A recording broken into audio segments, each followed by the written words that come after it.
Hi, this is Kyle Elworthy from Network Essentials, and today's technical tip for small business owners is IT Security 101.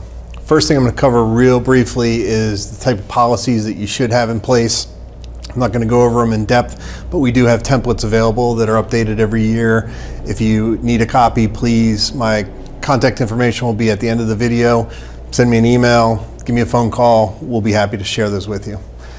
Password policy. It's important that your employees use complex passwords, typically 8 to 16 characters, uppercase, lowercase, numbers, special characters, the pound symbol, a period, hash symbol. Make them specific for a period of time, 90 days, rotate them. We like to have them not reused for at least 6 times. That's a good policy. Data storage. A lot of clients that we deal with when we come in don't have a policy where they store data that's at least in a written format. They have drive letters and everybody throws it out there. It's really important for the service provider to know exactly where you're storing your data. All your end users know where to store the data so that if a workstation gets stolen or crashes, we're able to restore the business, or if the server goes down, we have backups. We know empirically that this is the data that we're supposed to be backing up. We know where it is. We can prove it. We can test it on a daily, weekly, monthly basis. And we go even further to do test restores to verify every month that we can actually bring your company back to a whole stage from the last backup just to verify. Our main priority is thou shalt not lose data. Acceptable use policy. The reason why this is important is it tells specifically if you're giving assets to your employees to use, i.e. laptops, tablets, it specifies what applications they can and cannot use. And the reason that becomes important is so that we know how to patch and make sure that all those third-party programs are patched, because that is one of the big vulnerabilities that create a lot of risk in your environment. Acceptable use policies also mandate that your kids can't use it at home, they can't play games on it, those types of things. Another thing that we're really starting to have to contend with more and more is the bring your own device and bring your own app policies. And everybody wants to use their own phones. They don't want to carry around 2 phones. So being able to connect to your email is one thing, and you can write a policy for that. But other considerations are, do you allow Dropbox to be used? And if you have intellectual property that's in a data format, it's a really easy way for sensitive information to exfil out of your company and then somebody walk away with your intellectual property. So it's just good to be aware of what is being used in your environment and putting policies in place to dictate that. So now we're going to move on to the technology side, and the first thing that businesses that are connected to the internet need is a firewall. This is a next-gen firewall, and I'll explain a little bit what that means. This is a Dell SonicWall TZ500. This is good to handle about 100 meg symmetrical circuit, probably 50 employees. And this has advanced, this is called a next-gen firewall because it adds a bunch of software layers on top of it.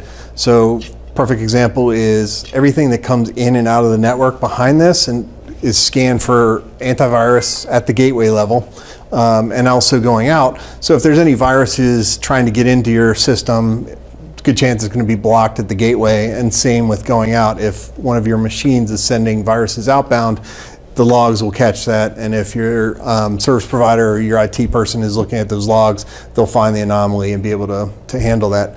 They also have advanced functionality of intrusion prevention and intrusion detection, which helps against all the malware and the phishing attacks that are trying to come in and compromise your network. And one of the less used features that we find really valuable to show our clients is the web app filter and also the application filter. So perfect example is certain companies don't want their employees, or their employees don't need to go to Facebook during business hours. We can block that with these type of filters.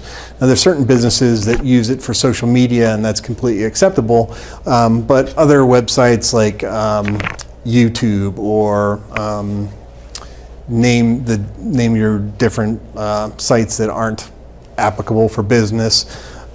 We can block those here, so that basically increases productivity of your employees.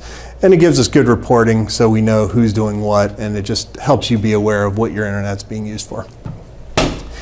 Next big thing is spam filtering. Outside of your network, 81% of the infections of malware, spyware, viruses happen through email, and having another layer of filtering of your email outside your email provider is a great way to add additional protection, and it doesn't cost very much.